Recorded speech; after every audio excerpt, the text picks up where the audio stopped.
Talk Business Arkansas is brought to you by the Arkansas Farm Bureau, the Arkansas State Chamber of Commerce and Associated Industries of Arkansas, the Electric Cooperatives of Arkansas, Noble Strategies, the Arkansas Healthcare Association, and Delta Trust and Bank.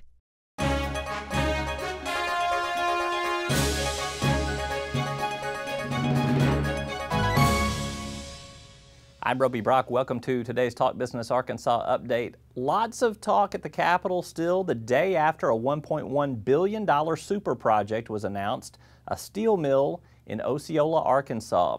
We got some numbers today as to what the ripple effects may be for the Arkansas economy. A quick study of the potential long-term economic impact of the planned $1.1 billion steel mill in northeast Arkansas suggests that the operation could eventually boost Arkansas's gross domestic product by $236 million a year. The economic impact study was performed for the CityWire, our content partner, by University of Arkansas at Little Rock researcher Greg Hamilton. A storm-impacted fourth quarter did not help Arkansas Best Corporation's bottom line. The Fort Smith-based freight hauler posted a $7.9 million quarterly loss compared to a profit of $1.4 million 1 year ago. For the full year, Arkansas Best ended with a $7.7 million loss. Power Technologies acquired the business of Glass Tech, a German-based laser manufacturing operation. Terms of the private transaction were not disclosed. Little Rock-based Power Technology, which is a laser manufacturer, was recently profiled in Talk Business Arkansas. You can catch that on our website at talkbusinessarkansas.com. After this break, we're going to run through a couple of political top lines. And after that, I'll sit down with Representative John Burris. He is the chair of the House Public Health Committee. His committee will be dealing with a lot of hot topics this session, including a lot of reproductive rights issues. And he'll also be dealing with the Medicaid debate. I'm Roby Brock. This is Talk Business. We're back right after this. I don't think it's going to be an easy conversation because they are very strong-willed. I think it's going to be important to us that we know that you're somewhere in a facility that looks after you, has compassion, has care, and you respect it. I mean, I'd love to look after them, I'd love to be able to take care of them, but I don't think I could. That'd be a wrong choice on my part. Arkansas's skilled nursing and assisted living centers provide quality care for our seniors. Farm Bureau helps protect its members in more ways than you might think. They've always been the voice of agriculture in Arkansas, working on behalf of folks like me when nobody else would. And Farm Bureau stands for the values that Arkansas families care about. They've protected my right to farm and make a living, which helps everybody who likes food on the table. You know what they say, Arkansas counts on agriculture, and agriculture counts on Farm Bureau. The Arkansas State Chamber of Commerce and Associated Industries of Arkansas. The State Chamber AIA is the leading voice for business at the state capitol and serves as the primary business advocate on all issues affecting Arkansas employers.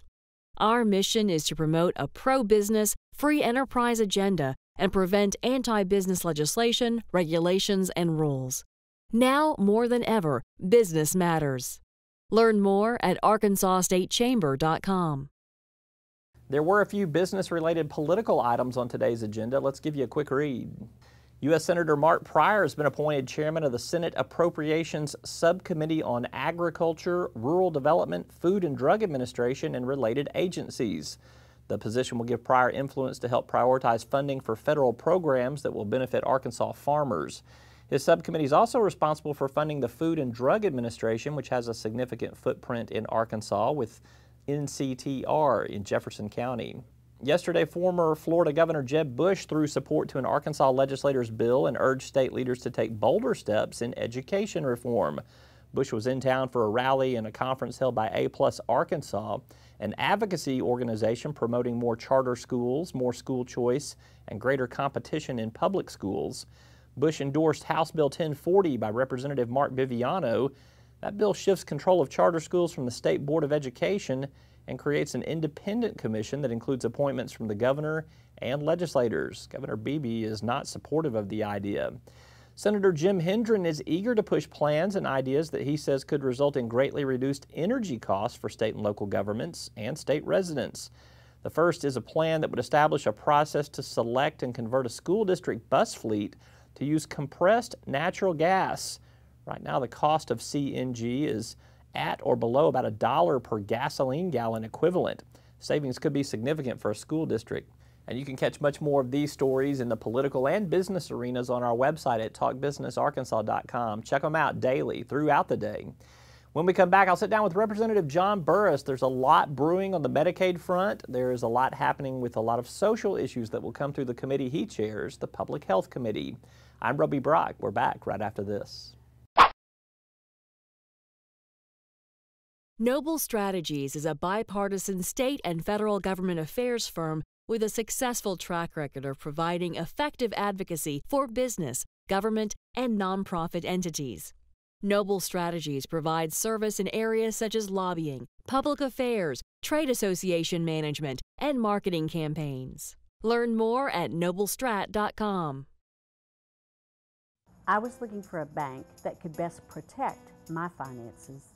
That shared my passion for my business's potential. A bank that offered investment expertise, lending support, insurance guidance. A bank that delivered full financial support. That's how I found True Balance. True Balance. From my bank. From my bank. Delta Trust and Bank, the expertise to meet all your financial needs. One of the real advantages of electric cooperatives membership is having a voice in our state's energy future. Not a week goes by without important energy issues making headlines. These are issues that need to be discussed. And you should know that as policies are being developed, the cooperatives are looking out for our members, advocating what's best for you. We are your friends and neighbors. We are your local electric company. The electric cooperatives. We are Arkansas. All right, I'm joined by Representative John Burris. He's the chairman of the House Public Health, Welfare, and Labor Committee. Good to have you with us. Thanks for being here. Thank you for having me. The Speaker of the House, Davy Carter, put you in this position of chairman of the House Public Health Committee because he said you could deal with all the media questions. So yeah. What was the logic there? I think it was a joke that nobody got. You know, I thought he expected y'all to laugh, and that's what everybody reported. So I think it was, I don't know how I stumbled into it, I guess. Yeah. But we'll test this theory today. I would tell the Speaker of the House to not quit his day job, but he did that already. So. Yeah, you were about 3 weeks late on that. So.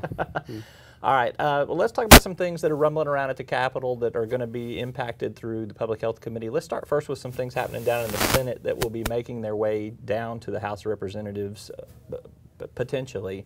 You've got a lot of pro-life, anti-abortion bills. You've got just a variety of things that deal with reproductive rights. Mm-hmm. How are you going to handle that coming into your committee? It's volatile stuff. It's definitely got a lot of passion on both sides of that issue. How I'll handle it's pretty simple, especially as committee chair. You're really just there to really more as the overused analogy of being an umpire and calling the balls and strikes. We already had one bill come through that was controversial, Representative Wilkins, House Bill 1100. You know, similar to that, you know, we need to have debate. We need to have everybody express their views on the issue, especially on an issue like that, though. I think it's something where most people kind of know how they feel, and that's a good thing. That's not to minimize the debate. It's actually to highlight the fact that it's such an important debate. It's very well defined most times. You get into some of these technical debates on language and legislation, but for the most part, people know how they feel about abortion. And so we'll have a good debate. We'll have a lot of discussion. I think a lot of these bills are going to be vetted previously, you know, having been filed before, maybe coming over from the Senate. So, do you have some concerns that I mean, because the objections that have been raised to some of them is that it will violate aspects of the Constitution, previous court precedent. Does that not concern you that you're going to potentially go down that road and have to deal with the state cost in that respect? Yeah, I mean, legitimate threats of litigation concern me, but to be honest, I've never heard a bill filed that, you know, that was controversial that wasn't threatened to get us into litigation. So I think it's a little bit of an overused threat. You know, I'll examine things on their own merits and make a determination whether or not I think it would actually put us at risk for litigation. I don't know that any of the bills that have been filed actually do that. I think it's a threat that people use but rarely plays out. Do you think that this is the best use of the legislature's time to debate these types of bills that are so controversial and divisive and deal with these very passionate social issues. You're really down here to pass a budget and keep the function of state government going. This is a law that impacts people's lives, their bodies, and the unborn. Yeah, I mean, if we're not talking about the controversial stuff, what are we going to be talking about? The less important stuff. So, I mean, I think it's absolutely the role of the legislature, especially the Public Health Committee. You've got 100 people in the House, 35 in the Senate, all have different passions and different views. I've been a guy that's really probably been more focused on the budget during my short time here, budget and taxes, and so that's a passion of mine, but you've got to wear many hats down here, and I think the social issues are still a pretty key component of that. While all the other discussions are taking place, I don't think they take away from each other at all. We still have to pass a budget. We're still going to talk about tax reform, but we need to address some of these issues too because they're important to the people of Arkansas. Let's talk about where some things go with the budget. Obviously, Medicaid is going to be the linchpin to kind of unravel the budget and give you guys the biggest piece of the jigsaw puzzle to put into place. I sense particularly from the Audit Executive Committee meeting this afternoon, that everybody's just going to kind of sit and wait to see what comes out of this audit report. First of all, have you seen the audit report that's been discussed? No, haven't seen it. What do you think it addresses? Based on the Executive Committee meeting that you and I just attended, it seems like it is some previous audit findings, but then also this current year single audit findings that was due to be released in March, but they're going to just releasing a special report early because of how it relates to our current debate about Medicaid. And I think that's the right decision, and we'll see what the audit says. But you know, it seems like some of what's in there is going to be relevant to the discussion that we're having about Medicaid and whether or not we're spending our dollars in the most efficient way. If it's been out in 2009, 2010, 2011, which will be incorporated into these findings, that's already been reported, it's already been out there for you guys to review. What could possibly be different? I don't know, and that's why I think it'd be good for the public to see the audit, and it may be nothing. But you know, regardless of all of that, I think it's been the long-standing position of many of us in the House and Senate that we have a very expensive and out-of-control Medicaid system as it is. You know, it was projected earlier in the year that we were going to face a $400 million deficit in funding. We've got over 750,000 people, population of Arkansas, on the system now. And you know, in regards to expansion, I just think a lot of us have felt it's smarter to slow down and make sure we're doing make sure we do best what we're currently doing. And I think if this audit shows us some ways that we can improve our systems and the dollars we're already spending, then we need to do that. And I think that's going to be the key part of the discussion moving forward. Do you think you have the information that you need to make some of the Medicaid decisions that you're wanting to make in terms of closing the gap? Do you think you know where the money's going to come from to do that? In terms of whether or not to decide on expansion one way or the other, do you think you have the information you need to do that? I mean, that's a good question, and I mean, I think we have some information, but a lot of the target keeps moving. I mean, the gap's been shrinking every day, and I don't know necessarily why, but I think we're probably going to see that the funding shortfall be even smaller as we move forward through this debate. And so, you know, we're moving away from that $400 million number. Grandma's going to get to stay in the nursing home. At least she was always going to get to. At least now we're all admitting it. And we're going to see, I think, as the session progresses, a more reasonable number. And the good news is we have plenty of ways to address it, be it general revenue and growth and collections, or one-time money through an accumulated surplus, which using one-time money to bridge our Medicaid deficit is something that has been done several times in the past, including the immediate past 4 or 5 years, be it through stimulus funding or from completely depleting the trust fund that had accumulated a balance of over $400 million. So using one-time money is an accepted practice in the Capitol. What we're going to do is make sure that we fully fund what needs to be funded, only to bridge a gap to actually reforming the system and putting us on a path to long-term stability where we don't need to dip into trust funds or stimulus funds or GIF funds to make this happen. So the money's there, we're going to fund the program, but we're going to do it in a responsible way, and only after we're convinced that we've done what we need to do to put the system on the path to the long-term solvency. What do you think are some of the things that need to be done to put the system on a path to long-term solvency? Yeah, and I think that's the debate that we're going to start having soon. You know, like it or not, the first few weeks of the session have been completely dominated by expansion, it seems like. And I think we're going to finally at least hit pause on that for a little bit and kind of move into, over the next few weeks, what can we do different? And I think there's going to be a lot of proposals. Really, there's going to be no shortage of proposals on how we can tweak the system. Do you have some ideas on that? Yeah, absolutely. Well, I mean, I think we're going to get into a lot of that in the next couple of weeks, and a lot of members. I think you're going to see members who haven't really even been involved with the debate coming forward with ideas on how we can do things better and different. So I think that's coming. Give me one thing. You're dodging my question on this. No. Give me one example of something you're going to do, propose or want to see proposed to make it run differently. It's fair enough. I mean, right now we don't do any income verification or any means testing for a lot of our programs, including some of the ones with the highest enrollment. The thresholds for enrollment are already very high for a lot of the programs, but we don't cross-reference or check at all to make sure that what people are saying when they're applying for programs, what they're putting on those applications is accurate.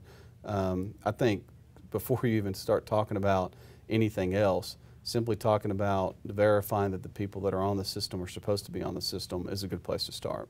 All right. Last question for you. On the subject of expansion, philosophically, where do you stand on expansion? Opposed to it? In favor of it? In favor of finding some sort of compromise? Yeah, I mean, I think philosophically where I stand is that the fact that we could even be talking about having over a third of our population qualify for government assistance and really completely funding government health care because they're so poor ought to be the thing we're talking about. And so I want to make sure that we do things to make sure that 10 years from now, 35% of our Kansans aren't in that federal poverty level range where they're having to rely on government for their living. That's the opposite of everything we should be. And so philosophically, I guess I start out from being just almost embarrassed that we're there and wanting to do some things to change it. I think but then I come back to, after we do some things to put our state on a path to prosperity that helps all our Kansans, raise our median incomes, make insurance more affordable. You know, how do we make sure that the 750,000 people that are covered now in Medicaid are getting the best services in the state, spending the dollars wisely? So it's just, you know, I don't want to dodge another one, but it's just philosophically, it's a very tough pill to swallow. How we're even here. You're opposed to expansion right now? Right now, yeah. I still have more, especially the way you phrase that, expansion right now, because I have not seen a reason yet why we need to make this decision in the next 60 days. All right. He's Representative John Burris. He is the head of the Public Health Committee. Thank you so much for being with us. Yeah, we appreciate you. Thank you. Appreciate it. You can catch more information, business and political news on our website at talkbusinessarkansas.com. I'm Roby Brock. We'll see you next time.